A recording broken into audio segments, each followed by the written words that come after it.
ስልጣን በድምጽ መሪ በካርድ ሲመረጥ ዲሞክራሲ ያብባል፣ ፍትሃዊነት ይነግሳል። ህዝቦችም ያስተዳድረኛል ያሉትን ይመርጡ ዘንድ መድረኮች ክፍት፣ ሁኔታዎች ምቹ ሊሆኑ ይገባቸዋል። ኢትዮጵያ ስልጣንን በድምጽ ለመወሰን ባደረገቻቸው ጉዞዎች 6 ሀገራዊ ምርጫዎችን አካሂዳለች። ታዲያ በእነዚህ ጉዞዎች የነበሩት ምርጫዎች ሂደት እንዴት ይመዘናሉ?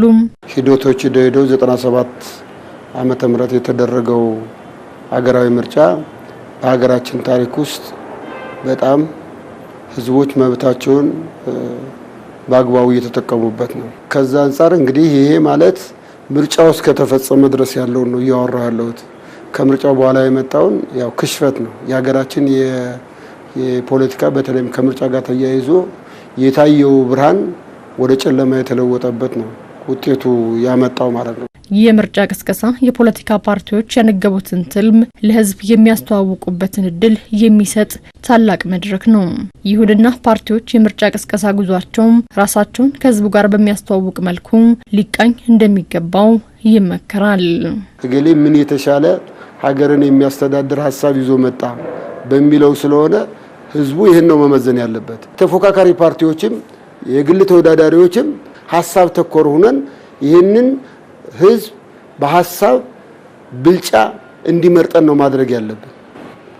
በእኛ በኩል በምርጫ ወቅት መገናኛ ብዙሃን ለተፎካካሪ ፓርቲዎች በሚሰጠው የአየር ሰዓትም መራጩ ህዝብ ስለሚመርጠው የፖለቲካ ፓርቲ እውቀት እንዲኖረው የማድረግ አቅም እንዳላቸው የተነሳ ሲሆን ከዚህ ረገድ በቀጣዩ 7ኛው ጠቅላላ ምርጫ ለተፎካካሪ ፓርቲዎች መድረኮችን የማመቻቸት ስራም እንዲሰሩ ተጠይቋል።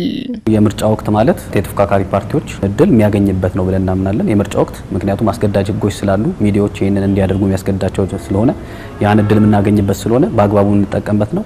በተለይ የክልል ሚዲያዎችን በተመሳሳይ የሚያዘጋጇቸው መድረኮች አሉ። እነሱ መድረኮች ሚስ አናደርግም፣ ሀሳብ ይሰጥባቸዋል፣ ሌሎች ማህበረሰቦች ይሰማሉ ብለን የምናምንባቸው ቦታዎች ላይ በምንታወቅበት ስርዓት ባለው መልኩ ሀሳቦቻችን ማድረስ ላይ አንሰንፍም። 6ኛው ሀገራዊ ምርጫ ላይ ብዙ ፓርቲዎች እድላቸውን ተጠቅመዋል፣ የሚዲያ እድላቸውን።